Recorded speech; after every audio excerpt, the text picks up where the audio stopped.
Salut les amis, j'espère que vous allez bien. Bienvenue pour cette vidéo, pour notre troisième épisode de la série de Je fais un manga avec des matériaux simples à crayon, bic, gomme. J'espère que vous allez tous bien. La dernière fois, donc, nous étions arrêtés sur euh, la conception du personnage principal.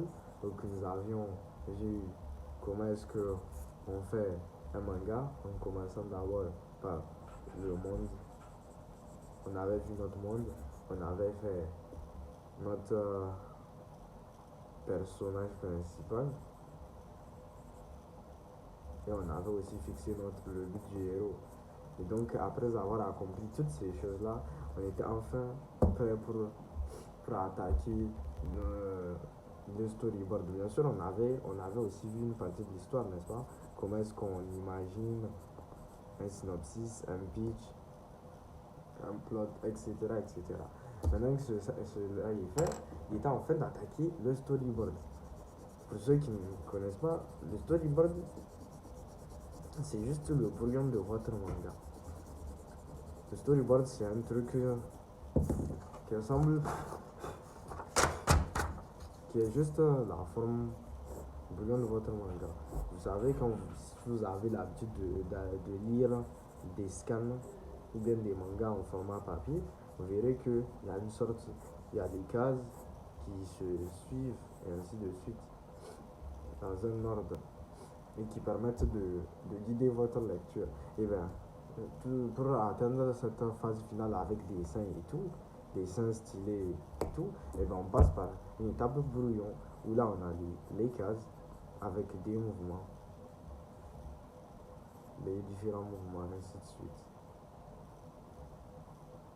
Ainsi de suite. Bon, c'est juste pour l'exemple. Mais vous voyez là où je veux en venir.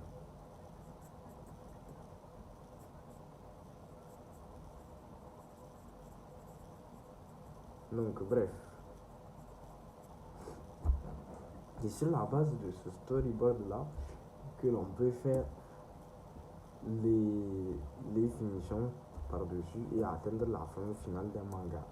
Donc, en ce qui me concerne, je vais vous donner mes astuces pour faire un storyboard. Tout d'abord, avant de pouvoir faire le storyboard, il faut déjà une idée de ce qui va se passer dans le chapitre que vous voulez faire. Moi, j'ai pour méthode de toujours écrire mon scénario sur une application avant de pouvoir faire le storyboard. Mais quelqu'un peut tout aussi bien le faire directement au feeling et faire son storyboard et il peut faire le storyboard comme ça au feeling. Mais en ce qui me concerne, j'ai plutôt l'habitude d'écrire. Par exemple, je fais mon chapitre et j'écris toute l'histoire, ainsi de suite. S'il était une fois, et jusqu'à la fin du chapitre. Donc, bref, je conçois mon chapitre de A à Z à l'écrit. Lorsque cela est fait, lorsque je suis d'accord avec cette version, ce scénario, je donne à quelqu'un dont j'attends un retour constructif pour pouvoir pour savoir si l'épisode était bien ou pas. Lorsque c'est validé, lorsque voilà, je sens que l'histoire était bonne, s'il y a des corrections à faire, donc c'est là que je m'octroie enfin l'opportunité de faire un storyboard. Donc, il y a plusieurs méthodes pour faire un storyboard. Moi, d'habitude, je divise même l'étape du storyboard en deux. Un storyboard primaire, qui est une version brouillon, mais vraiment très très brouillon, une version rapide de ce que des scènes, car plutôt une version rapide des phases, des scènes du roman pour essayer de stimuler l'imagination. Lorsque je finis cette phase de storyboard primaire, c'est là que je me donne ensuite le droit de faire le storyboard secondaire. Et là, je m'applique pour les dessins afin de faciliter mon ancrage. Donc, si par exemple on va faire un storyboard primaire ici,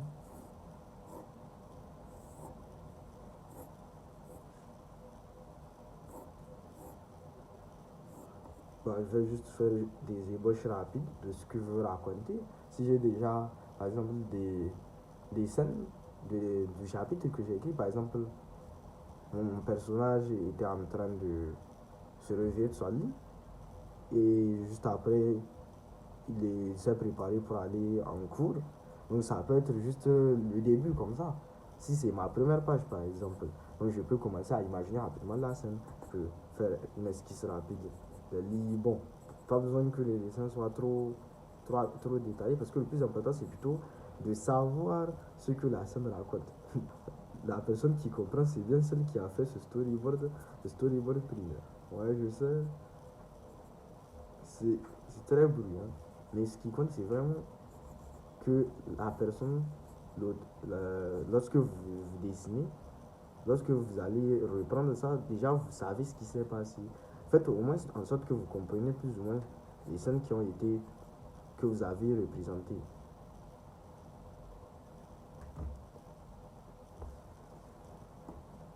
Afin de ne pas les oublier.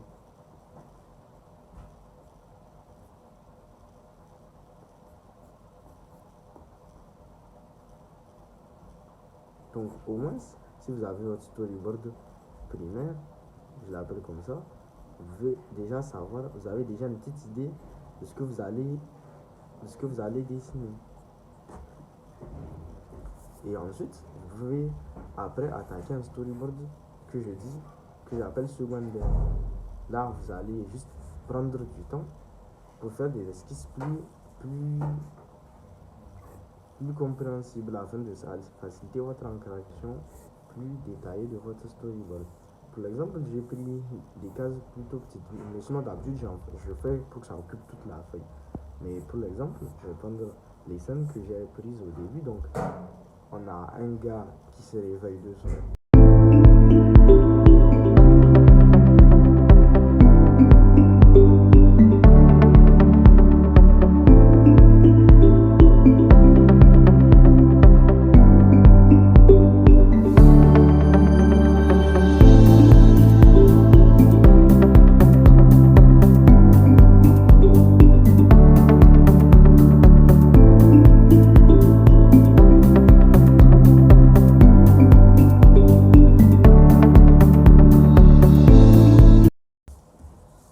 vous voyez. Bon, il y aura forcément des modifications plus tard. Mais ce que je dis, c'est que l'important, c'est déjà d'avoir une idée de la scène. Donc, vous voyez, j'avais mon héros au départ qui se levait, qui partait. Maintenant, il n'y a pas de problème si j'ai ajouté quelques trucs. Je vais montrer d'un côté endormi. Bon, j'ai mis une partie de la chambre pour qu'on puisse voir un peu à quoi ça ressemble. C'est pas un problème. C'est pas un problème. C'est pas un problème. Donc comme je le disais, c'est pas vraiment un problème d'avoir pris le temps pour ça et d'avoir mis des modifications. Bon, le plus important, c'est que ça permet de faire travailler l'imagination à certains de pouvoir faire le storyboard secondaire. Une fois que vous avez terminé votre storyboard secondaire, vous pouvez ensuite le finaliser à l'ancrage. Donc dites-moi en commentaire si cette méthode vous plaît, si elle vous aura été utile. Faites-le moi savoir, j'aimerais avoir vos retours par rapport à cela.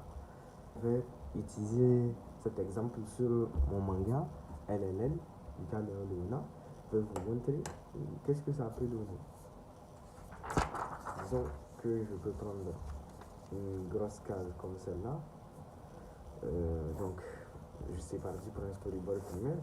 On va dire que j'ai imaginé que, par exemple, mon personnage serait au beau milieu d'une forêt ou bien d'un désert. Je l'imagine en train de scruter un peu les alentours comme cela. Donc bon, il est en train de scruter les alentours comme je disais. Donc bon, comme je vous le dis, le storyboard primaire doit vraiment être un truc rapide. Vous voyez, faut pas, faut pas, faut pas prendre trop de temps. Faut pas prendre trop de temps à le faire. C'est plutôt il faut représenter le plus facilement et le plus encadrer de façon à ce que vous-même vous pouvez comprendre ce que vous avez fait. Parce que c'est un peu dommage de faire un truc que vous ne pouvez pas comprendre. Donc, moi, en ce qui me concerne, je comprends plutôt bien ma scène. Donc là, mon héros est en train de scruter un peu les alentours. Et là, on voit. Donc, il scrute les alentours. Il voit une grotte au loin. Quand il la détecte, il fonce. Donc, il voit une grotte là, qui est juste ici. J'ai déjà imaginé mon chapitre en tête. Maintenant, je vais essayer de représenter ça dans le storyboard primaire. Donc, juste après, qu'est-ce qu'il fait? Il devait se mettre à courir pour aller vers cette grotte. Donc, juste après qu'il a vu la grotte, il s'est mis en marche. On peut faire ça comme ça. Donc, et on va voir quelle c'est la bonne scène. Donc, il faut qu'il voit la grotte de loin. J'aimerais cet angle de vue là. Voilà, ici. Voilà la grotte. Bon. Et voilà mon personnage, Lucas, qui se tient là-bas. Tiens. Mais il y a un petit problème. Si c'est là-bas, et qu'il regarde là-bas, ça n'aide pas le sens de lecture. C'est ça le problème. Ok. Ça arrive. Vous en faites pas. Ça peut arriver de commencer à faire le storyboard primaire, de ne pas en être content et de devoir le recommencer. Mais ne vous inquiétez pas, ça arrive parce que ça va vous permettre de voir vos erreurs et de les corriger. N'oubliez pas que le storyboard c'est le blueprint du manga.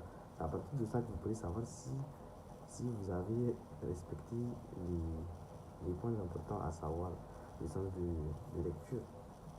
Vous voyez par exemple là maintenant, je dois avouer que c'est bien mieux. Vous voyez mon personnage est là, de ce côté, il regarde au moins vers la droite. Bon, peut-être que je peux faire ça un peu plus vers la droite comme ça, pour que la personne parte directement. Donc je vais mettre ma goutte ici. J'efface là. Voilà. Donc je mets ma goutte là. Bon. En cas je dois vous avouer que comme ça, je préfère parce que là, au moins, le sens de lecture est respecté. Maintenant, on va sprinter, sauter, la grotte est quand même loin. On va sprinter, oui. Donc, va sprinter.